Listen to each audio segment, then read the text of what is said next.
जनसंवाद न्यूज, सत्य आणि विश्वासाची बातमी। उल्हासनगर कॅम्प क्रमांक 5 येथील कैलास कॉलनी परिसरात एका युवकावर जीवघेणा हल्ला झाल्याची धक्कादायक घटना समोर आली।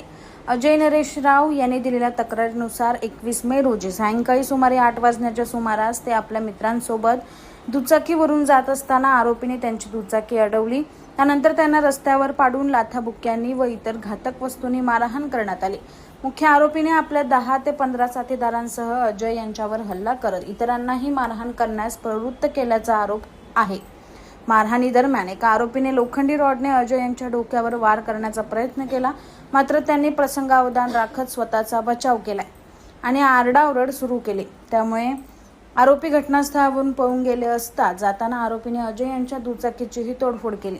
या प्रकरणी हिलँड पोलिसांनी सखोल चौकशीनंतर किशोर चौहान, दीपक ठाकूर, अनिल चौहान, अमन चौहान, अभय चौहान, बंटी, आशू, बाबू तसेच त्यांच्या 10 ते 15 अन्य साथीदारांविरुद्ध गंभीर कलमान्वये गुन्हा दाखल केलाय। या प्रकरणाचा सहाय्यक पोलीस निरीक्षक बेंडकुळे हे तपास करीत असून फरार आरोपीचा शोध सुरू आहे। यामध्ये आधीच्या गुन्ह्यामध्ये आपण सखोल तपास केलेला आहे। त्यामध्ये सेपरेट आपलं तपास पथक काम करत होतं आणि उपलब्ध जो तांत्रिक पुरावा आहे त्यात सुरुवातीला यातील जो दुसरा 2 नंबरचा आरोपी आहे तो घरी जात असताना त्याला चालत्या बाईकवरून ओढून खाली पाडून त्याच्यावरती रॉड आणि काठीने जीवघेणा हल्ला केल्याचं तपासात निष्पन्न झालेलं आहे आणि त्यानंतर त्याचा बाईक फोडण्याचाही प्रकार जो आहे तिथे आपल्याला लक्षात आलेला होता आणि त्या अनुषंगाने संबंधित आरोपीच्या घरच्यांनी लेखी तक्रार सादर केल्यानंतर यामध्ये आपण संबंधित सेक्शननुसार गुन्हा दाखल केलेला आहे।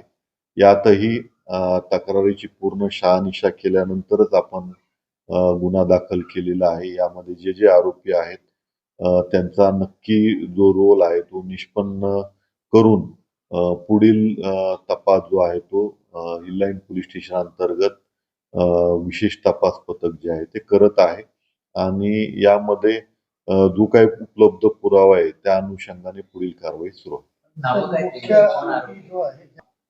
यामध्ये जो मुख्य फिर्यादी आहे तो पण यामध्ये आरोपी आहे आणि इतर जे लोकांनी त्याला मारलेलं आहे ते पण त्यामध्ये त्यांनाही आरोपी करण्यात आले।